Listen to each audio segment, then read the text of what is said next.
बिस्मिल्लाहिर्रहमानिर्रहीम। Assalamualaikum.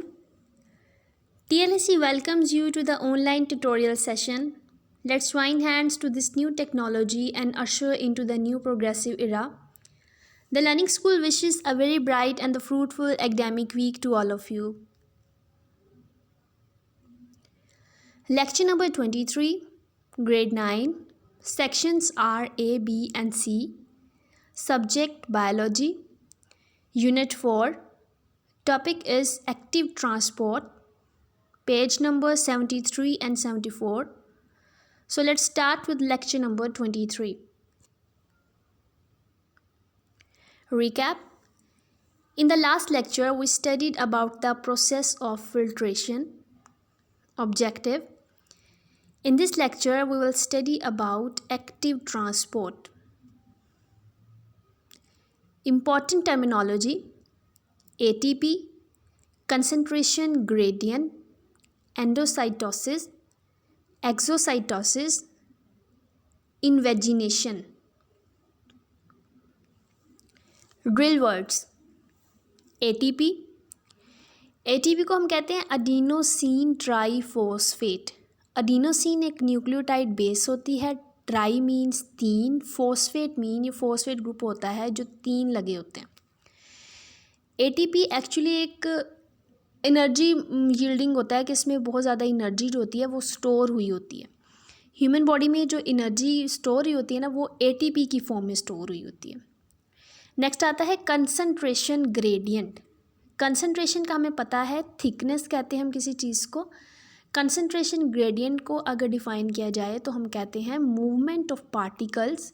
कौन से पार्टिकल्स? सोल्यूट के particles. From area with high number of particles to area with low number of particles. ठीक है, मतलब ऐसे एरिया से मूव करना जहाँ पर पार्टिकल्स का नंबर ज़्यादा है, उस एरिया की तरफ जहाँ पर पार्टिकल्स का नंबर कम है।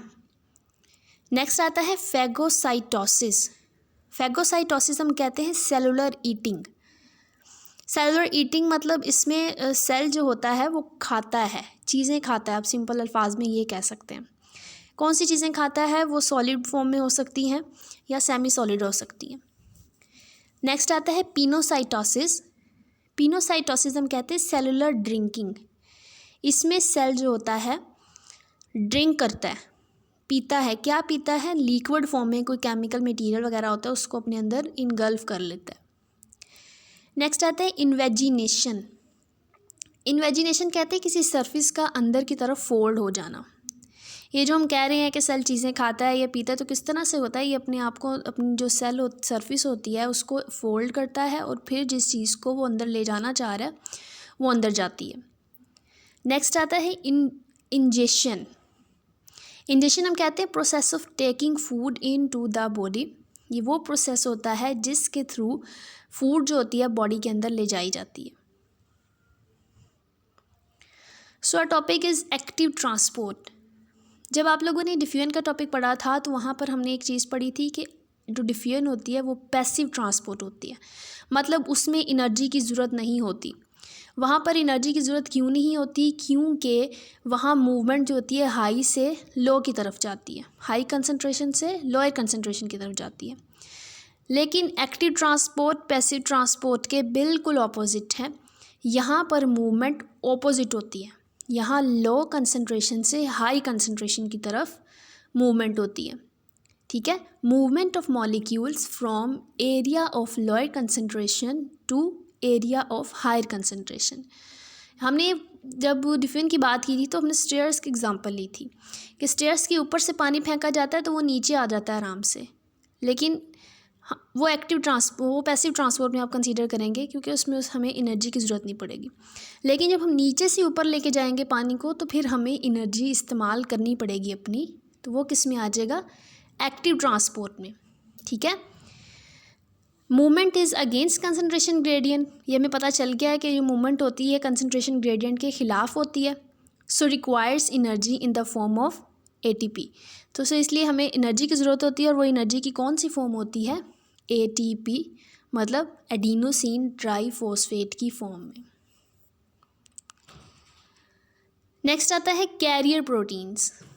अब हम कहते हैं कि वो एनर्जी इस्तेमाल होती है और जो लोअर कंसंट्रेशन से हायर कंसंट्रेशन की तरफ जो होती है चीज़ मूव करती है, सोल्यूट मूव करता है या कोई भी पार्टिकल, तो उसको मूव कौन करवाता है? तो यहाँ पर कैरियर प्रोटीन्स जो होती हैं ये हेल्प करते हैं। कैरियर प्रोटीन्स कौन सी होती हैं? ये वही प्रोटीन्स होती हैं जो कि सेल मेम्ब्रेन में प्रेजेंट होती हैं। जब हमने सेल मेम्ब्रेन का स्ट्रक्चर पढ़ा था तो वहाँ पर special kind of proteins present होती हैं सेंटर में। ये वाली कैरियर प्रोटीन क्या करती हैं? पार्टिकल्स को पकड़ती हैं, एटीपी इस्तेमाल करती हैं और क्रॉस करवा देती हैं। ठीक है, so carrier proteins present in cell membrane, ये सेल मेम्ब्रेन में प्रेजेंट होती हैं। Carry particles against concentration gradient by using energy, ये पार्टिकल्स को कंसंट्रेशन ग्रेडियंट के ख़िलाफ़ मूव करवा देती हैं। कैसे मूव करवाएंगी? एनर्जी को इस्तेमाल करके। ठीक है, नेक्स्ट हम इसको एग्जाम्पल से देखते हैं। एग्जाम्पल हम यहाँ पे लेते हैं sodium potassium pumps of nerve cell. Sodium potassium pumps क्या होता है? These are the special kinds of transport protein. हमने यहाँ पर नर्व सेल की बात की है ना, तो नर्व सेल की जो प्लाज्मा मेम्ब्रेन है उसमें जो कैरियर प्रोटीन्स हैं वो इसकी क्या है? Sodium potassium pumps. ठीक है, इसका क्या फंक्शन होता है? Their function is to pump the potassium ions into cell while sodium ions out of cell during conduction of nerve impulse. ठीक है, जब नर्व इम्पल्स जनरेट हो रही होती है ना, तो सोडियम पोटाशियम का ये काम होता है कि वो पोटाशियम आइंस जो होते हैं उनको सेल के अंदर पंप करे और सोडियम आइन को सेल के बाहर पंप करे। अगर ऐसा नहीं ना हो पाएगा, सोडियम को बाहर नहीं पंप करेगा और पोटाशियम को अंदर नहीं पंप करेगा, तो जो नर्व इम्पल्स होती है ना वो मूव नहीं कर पाती। सो नर्व इम्पल्स को कंडक्ट करने के लिए ये ज़रूरी है कि जो नर्व होती है उसमें सोडियम पोटाशियम पंप जो सोडियम आइंस हैं उसको सेल से बाहर मूव करवाएं और जो पोटाशियम के आइंस हैं उसे सेल के अंदर मूव करवाएं। नेक्स्ट आते हैं during rest. During rest mean जब नर्व जो होती है वो कंडक्ट नहीं हो रही होती, जब नर्व इम्पल्स जनरेट नहीं हो रही होती, फिर क्या होता है? They maintain high concentration of potassium and low concentration of sodium ions in the cell. जब रेस्ट पे रखना होता है ना उसे, तो फिर ये ज़रूरी है कि पोटाशियम आइंस की जो सेल के अंदर कंसंट्रेशन है ना वो हाई से हाई रखी जाए और सोडियम आइन की कम से कम रखी जाए, फिर ही जो सेल नर्व सेल होगी ना वो रेस्ट पे रहेगी। अगर ऐसा नहीं ना होगा, अगर पोटाशियम आइंस की कंसंट्रेशन हाई नहीं होगी सेल के अंदर और सोडियम आइन की कंसंट्रेशन लो नहीं होगी, तो क्या होगा? नर्व कंडक्ट होती रहेगी, तो फिर तो वो रेस्ट में ना हुआ। इसलिए रेस्ट पे होने के लिए ज़रूरी है कि सेल के अंदर पोटाशियम की कंसंट्रेशन हाई हो और सोडियम की कंसंट्रेशन लो हो। अब इसको मेंटेन करने के लिए क्या किया जाता है? सोडियम पोटाशियम पंप क्या करते हैं? सोडियम को पंप करते हैं आउट ऑफ सेल, बाहर निकालना है ना उसे, where it is already in high concentration, जहाँ पर वो ज़्यादा ही ऑलरेडी ज़्यादा है, क्योंकि हमने सेल के अंदर सोडियम की अमाउंट कम रखनी है इसलिए उसको बाहर निकालना पड़ेगा, लेकिन बाहर तो वो पहले ही ज़्यादा है। दूसरी बात, they pump sodium ions inside of the cell. हमने कहा कि हमें सेल के अंदर पोटाशियम आइंस की मिकदार जो है वो ज़्यादा रखनी है। सो बाहर से पोटाशियम आइन को अंदर धकेला जाता है, वहाँ तो पहले ही ज़्यादा है। समझ आ रही है बात की? अभी वही बात हुई ना कि जिसकी हम बात करें कि एक्टिव ट्रांसपोर्ट में हम कहते हैं कि लोअर से हायर कंसंट्रेशन की तरफ मूव करना पड़ रहा है। ठीक है, ये अंदर वाली साइड पर सोडियम की मिकदार ऑलरेडी लो है और वहाँ से हम और निकाल के बाहर हायर की तरफ फेंकी जाएंगे, तो यहाँ पर एनर्जी इस्तेमाल होगी। ठीक है, और ये एनर्जी फिर कौन इस्तेमाल कर रहा है? ये सोडियम पोटाशियम पंप से इस्तेमाल कर रहे हैं और इन सोडियम और पोटाशियम आइंस को मूव करवा रहे हैं। ये था सोडियम और पोटाशियम आयन का एग्जाम्पल जो हमने एक्टिव ट्रांसपोर्ट के लिए डिस्कस की। ये देखें, हम प्लाज्मा मेम्ब्रेन है उसकी एग्जांपल देखें तो ये सेंटर में येलो कलर की आपको कैरियर प्रोटीन्स नज़र आ रही हैं। ये ही एटीपी को इस्तेमाल करते हुए सोडियम पोटाशियम पंप के तौर पे एक्ट करती हैं। और ये देख सकते हैं आप डायग्राम में कि ये सोडियम और पोटाशियम आयंस को किस तरह से मेंटेन रख रही हैं। नेक्स्ट आपका टॉपिक आता है एंडोसाइटोसिस। एंडो मीन्स अंदर. It is a process of cellular ingestion of bulky material by infolding of cell membrane.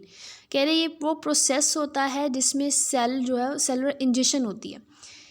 Cellular word cell से निकला है. इंजेशन हम कहते हैं फूड को अपनी बॉडी के अंदर लेके जाना. मतलब इस प्रोसेस में सेल के अंदर फूड जाती है. अब कौन सी फूड जाती है? बल्की मटेरियल.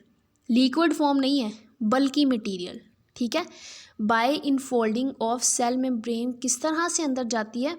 सेल की सरफेस जो होती है ना अंदर की तरफ फोल्ड हो जाती है और जिस मटेरियल को अंदर लेके जाना होता है वो अंदर ले जाती है.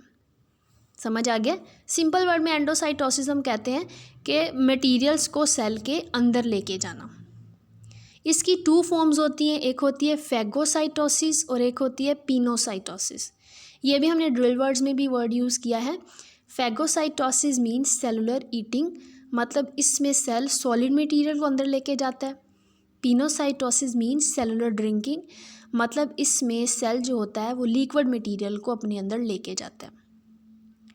तो ये था एंडोसाइटोसिस और उसकी 2 फॉर्म्स.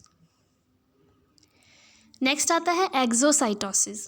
एक्सो हम कहते हैं बाहर. इस प्रोसेस में ये प्रोसेस जो होता है ना एंडोसाइटोसिस के बिल्कुल ऑपोजिट होता है. इस प्रोसेस में बल्की मटेरियल को सेल से बाहर निकाला जाता है, एक्सपोर्ट कर दिया जाता है. The process through which the bulky material is exported is known as exocytosis. ये देखिए बेटा, आप डायग्राम देखेंगे तो आपको ज़्यादा क्लियर हो जाएगा. सबसे पहले आप यहाँ पे देखोगे ये बल्की मटेरियल आपको ब्लू डॉट की फॉर्म में नज़र आ रहा है. ये जब सेल के अंदर जाता है तो सेल की सरफेस जो है अंदर की तरफ फोल्ड हो रही है. ठीक है. फोल्ड होने के बाद वो अंदर चली गई है. दूसरी तरफ आप ये बल्की मटेरियल टू बी एक्सपोर्टेड लिखा हुआ है तो यहाँ से स्मॉल सेल जो है सेल के बाहर जब जाएंगे तो ये देखें वो पहले वेजिकल की फॉर्म में आ गए हैं, फिर वो सेल की दीवार के साथ चिपके हैं और फिर वो आहिस्ता से बाहर निकल गए हैं. तो ये दोनों प्रोसेसेस आपको यहाँ पर शो किए हुए हैं एंडोसाइटोसिस और एक्सोसाइटोसिस के. Active transport important short question है और आपको एंडोसाइटोसिस और एक्सोसाइटोसिस में भी डिफरेंस आ सकता है शॉर्ट क्वेश्चन में. उसके अलावा फैगोसाइटोसिस और पिनोसाइटोसिस में भी डिफरेंस आ सकता है. होपफुली आज का लेक्चर आप लोगों को समझ में आ गया होगा. इसको बार बार रीड आउट कीजिएगा ताकि आपको थोड़ी वो जो भी कन्फ्यूजन हो वो अच्छी तरह से क्लियर हो जाए और इसको लर्न कर लीजिएगा. ओके, अल्लाह हाफिज़.